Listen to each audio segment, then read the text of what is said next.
Ya, silakan Bang. Apa yang ingin Anda Saya sampaikan? hanya menjawab, ya, saya hanya menjawab pertanyaan Abang tadi ke yang baru turun tadi. Pertanyaan Abang itu betisnya siapa? Itu betis umat, bukan betis Allah. Bukan betis Allah itu. Oke, baik. Baik. Ingatlah Berpikir dengan pada hari kalimat Bang. betis disingkapkan dan mereka dipanggil untuk sujud. Nih, ini betis di sini, Untuk sujud ini kepada saya bacakan tafsir-tafsirnya ya, saya bacakan. Nih, saya katakan ya, ayat ini mengabarkan kejadian-kejadian yang mengerikan dan menakutkan yang ada pada hari kiamat. Orang-orang musyrik akan diperintahkan untuk bersujud, akan tetapi mereka tidak dapat melakukannya. Kehinaan dan menyelimuti mereka. Hal ini karena di dunia dan seterusnya. Nih ya. Nih, pada hari kiamat muncul huru hara, lalu Allah Ta'ala menyingkapkan betisnya. Nih ya. Pada hari kiamat muncul huru hara, Allah Ta'ala menyingkapkan betisnya. Dan manusia disuruh untuk bersujud. Lalu orang-orang yang beriman pun bersujud. Dan tinggallah orang-orang kafir dan orang-orang munafik yang tidak mau bersujud. Ini betisnya Allah, Dul. Berat, saudara-saudara. Kalau Enggak, mau saya tampilkan? Sebentar, ya. mereka ini kan maunya data. Sebentar, sabar ya. Sebentar Pak Adil, sabar. Biar saya tunjukkan. Kalian kan maunya data kan? Nanti saya dibilang fitnah lagi. Oke. Nanti saya dibilang fitnah. Kita tampilkan di layar. Sebentar. Sabar ya, sabar. Kita ini, soalnya teman juga pada Bang, coba sekali-kali ditampilkan Bang, gitu ya. Nih ya.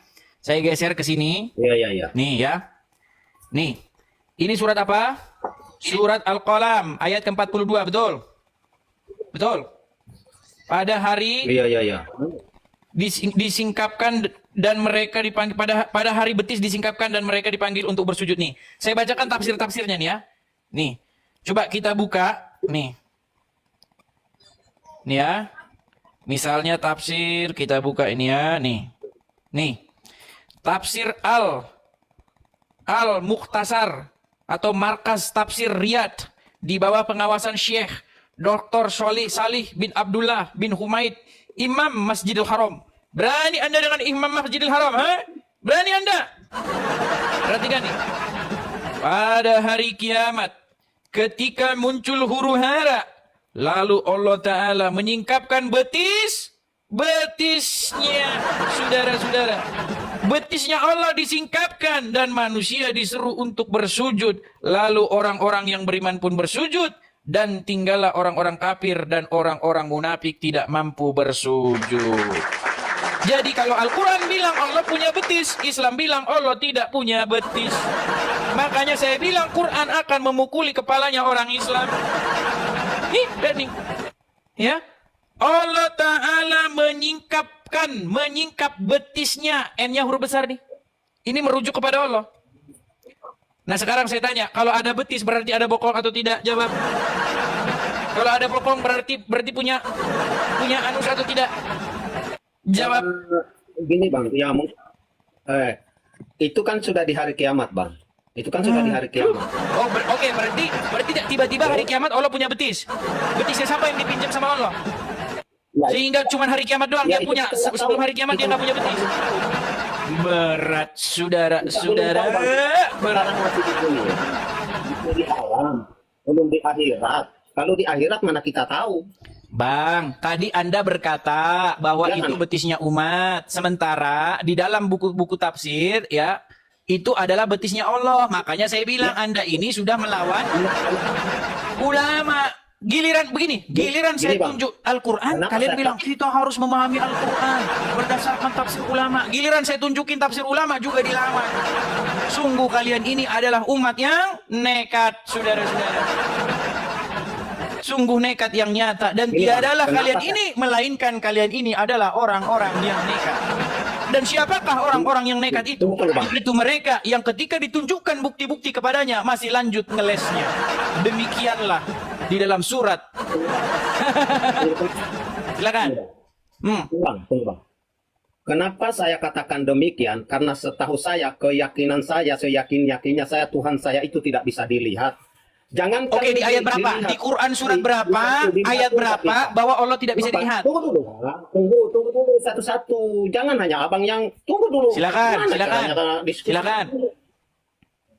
Tuhan saya, kenapa saya katakan tadi itu? Karena Tuhan saya tidak bisa dilihat. Jangankan disentuh, dilihat pun tak bisa. Itu Surat tanda-tanda berapa? Ayat kekuasaan. berapa? Tunggu, Bang, tunggu. Jangan ke surat. Kita bisa kenyataan. Di apa? Beda dengan Tuhan Anda. Tuhan Anda Aduh, dihukum, jangan, digantung memang di kayu salib. beda. Memang beda. Tuhan kami nyata, Tuhan Anda hayalan. Tuhan kami nyata. Kabur kan? Aduh, lari dia. Saya heran, di dalam Al-Quran itu bahkan dikatakan, orang-orang yang bertakwa itu nanti akan memandang kepada wajah Robnya. Lo kalau kalian bilang tidak bisa dipandang, tidak bisa dilihat. Aduh, berat. Inilah ya saya bilang ya. Ketika kamu baca Quran cuman Arabnya doang, lalu kamu bilang amin. Ya kan? Dibacakan ayat Quran, mereka akan memandang kepada wajah Tuhannya. Lalu kalau kalian bilang, ngomongnya dalam bahasa Arab ya, kalian bilang amin. Makanya kalau punya Quran, wahai kaum muslimin wal muslimat, baca dong artinya. Jangan baca Quran itu cuman mau dapat amal doang. Artinya masa bodoh teing. Gak boleh begitu. Ya. Bahkan sudah ada lagunya loh itu, sudah ada lagunya. Ya. Seperti apa lagunya? Lagunya begini. Tombo ati ono 5 perkara nih, ya kan? Yang pertama baca Quran dan maknanya. Ada maknanya di situ. Saya ini ingin mengedukasi kalian supaya kalian cerdas. Supaya apa? Supaya kalian mengatakan apa yang dikatakan oleh Al-Quran itu. Bukan malah mengatakan apa yang tidak dikatakan Al-Quran. Di Quran mana yang bilang bahwa Allah tidak bisa dilihat? Di Quran surat berapa ayat berapa? Sungguh kalian ini orang-orang nekat yang nyata. Saudara.